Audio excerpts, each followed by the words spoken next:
Baik, Assalamualaikum warahmatullahi wabarakatuh. Perkenalkan, nama saya Muhammad Hasbi dengan NIM 3411201034. Eh, untuk kelas DSEB, Informatika DSEB. Di sini saya akan membahas mengenai analisis kebutuhan perangkat lunak. Yang pertama adalah finding the voice of the user, yaitu eh, keterlibatan pelanggan adalah cara terbaik untuk menghindari kesenjangan antara produk yang pelanggan harapkan untuk diterima dan apa yang dibangun pengembang. Jadi, jika pengembang membangun apa saja, pelanggan awalnya meminta mereka yang mungkin harus membangunnya lagi karena pelanggan seringkali tidak melakukannya. Untuk selanjutnya ada user class. Orang sering berbicara tentang pengguna ya. Untuk sistem perangkat lunak untuk sistem perangkat lunaknya seolah-olah semua pengguna milik monolistik kelompok dengan karakteristik dan kebutuhan yang sama. Yang pada kenyataannya sebagian besar produk dengan berbagai ukuran menarik atau beragam yaitu dengan harapan dan tujuan yang berbeda. Dan untuk selanjutnya ada classifying user. Untuk classifying user ini menggambarkan banyak jenis pemangku kepentingan yang mungkin dimiliki eh, kelas pengguna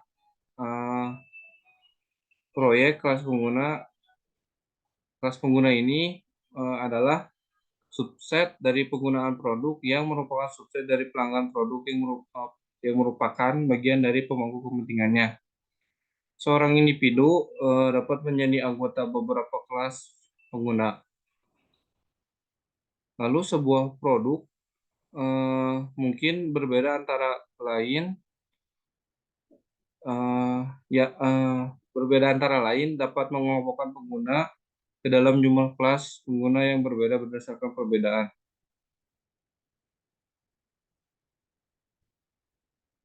Untuk classifying user ini sangat menggoda untuk mengelompokkan pengguna ke dalam kelas berdasarkan lokasi geografis atau jenisnya perusahaan tempat mereka bekerja. Salah satu perusahaan yang pada awalnya menciptakan perangkat lunak yang digunakan dalam industri perbankan dianggap membedakan pengguna berdasarkan apakah mereka bekerja di bank komersial besar, kecil, bank komersial lembaga, simpan pinjam, atau serikat kredit. Perbedaan ini benar-benar mewakili segmen pasar yang berbeda, bukan kelas pengguna yang berbeda.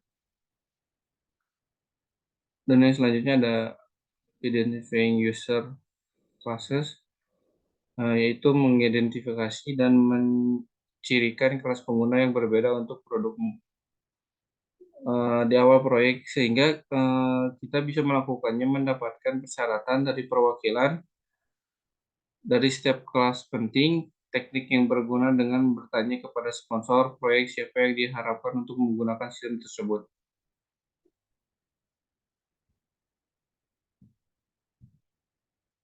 Eh, Lanjut untuk identifying user classes.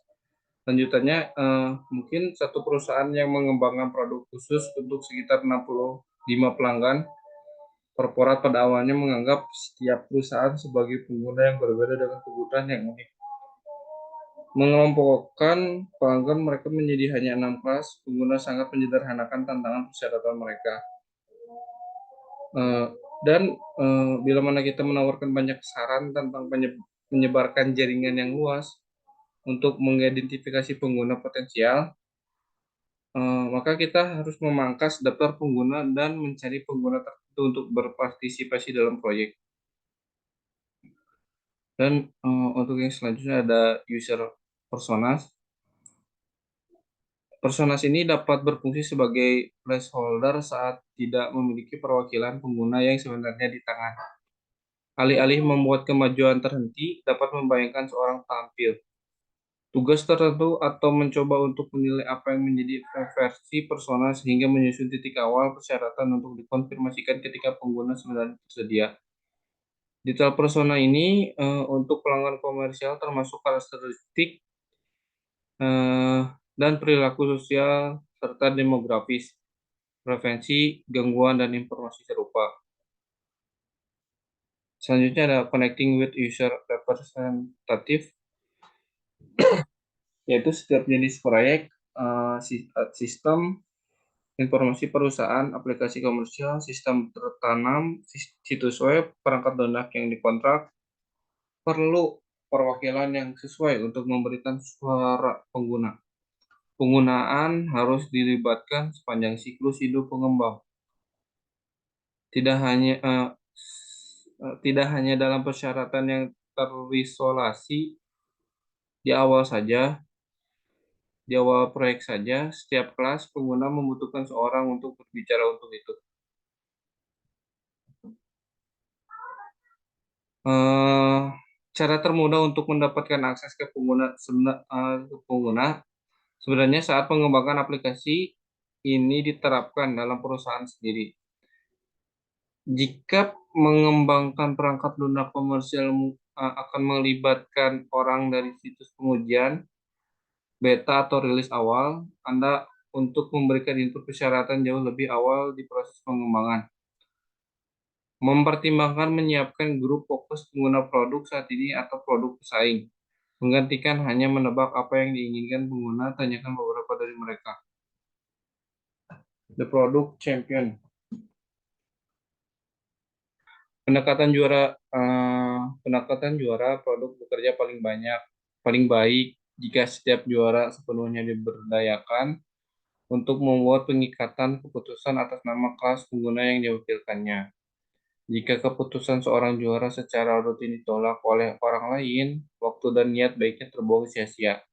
Namun sang juara harus ingat bahwa mereka bukan satu-satunya pelanggan. Masalah muncul ketika individu yang menjalankan peran penghubung kritis ini tidak melakukan berkomunikasi secara memadai dengan rekan-rekannya dan hanya menyajikan keinginan dan ide sendiri. External Product Champion. Setiap kali juara produk adalah mantan atau pengguna yang disimulasikan, hati-hati terhadap pemutusan hubungan persepsi juara dan kebutuhan. Pengguna nyata saat ini beberapa domain berubah dengan cepat, sedangkan yang lain lebih stabil. Apapun jika orang tidak beroperasi dalam peran lagi, mereka hanya mungkin telah melupakan seluk-beluk pekerjaan sehari-hari. Pertanyaan penting adalah apakah juara produk, apapun latar belakang atau kerjaannya saat ini, dapat secara akurat mewakili kebutuhan penggunanya saat ini. Produk Champion Expectation untuk membantu juara produk berhasil, dokumentasikan apa yang diharapkan dilakukan oleh juara.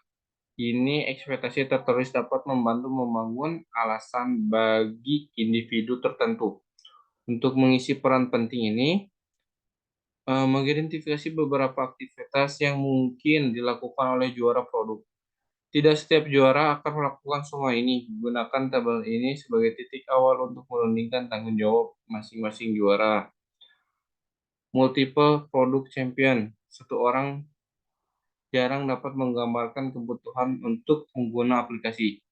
Pelacakan kimia sistem memiliki 4 kelas pengguna utama, sehingga diperlukan 4 juara produk yang dipilih dari internal komunitas dan juara produk untuk memperoleh persyaratan yang tepat dari sumber yang tepat.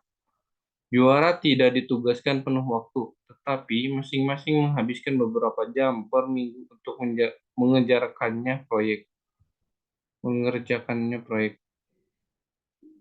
Mohon maaf. Selling the product champion idea.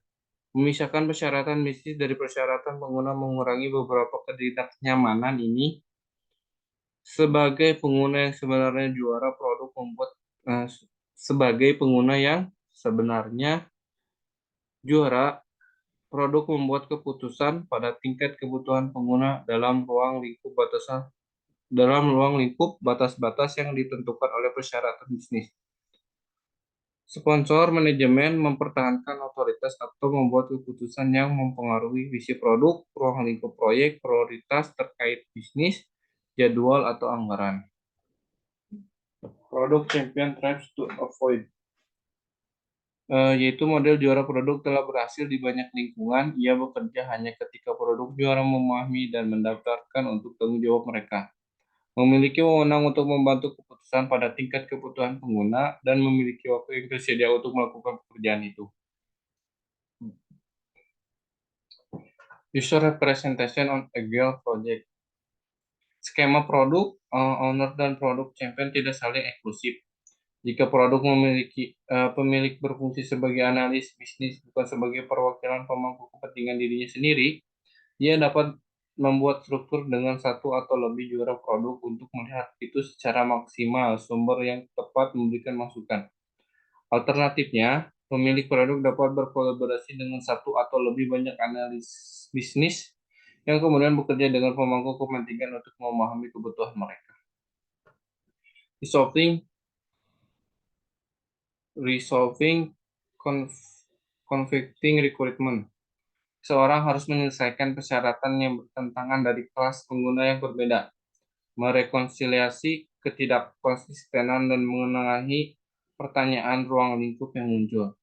Juara produk atau pemilik produk dapat menangani ini dalam banyak hal, tapi mungkin tidak semua kasus. Di awal proyek, tentukan untuk setiap pembuatan keputusan nantinya masalah persyaratan jika tidak jelas siapa yang bertanggung jawab untuk membuatnya. Keputusan atau jika individu yang berwenang melepas tanggung jawab mereka, keputusan akan jatuh ke pengembang atau analis secara default. Ya mungkin cukup sekian yang bisa saya sampaikan. Kurang lebihnya mohon maaf. Wabillahi taufiq wal hidayah. Assalamualaikum warahmatullahi wabarakatuh.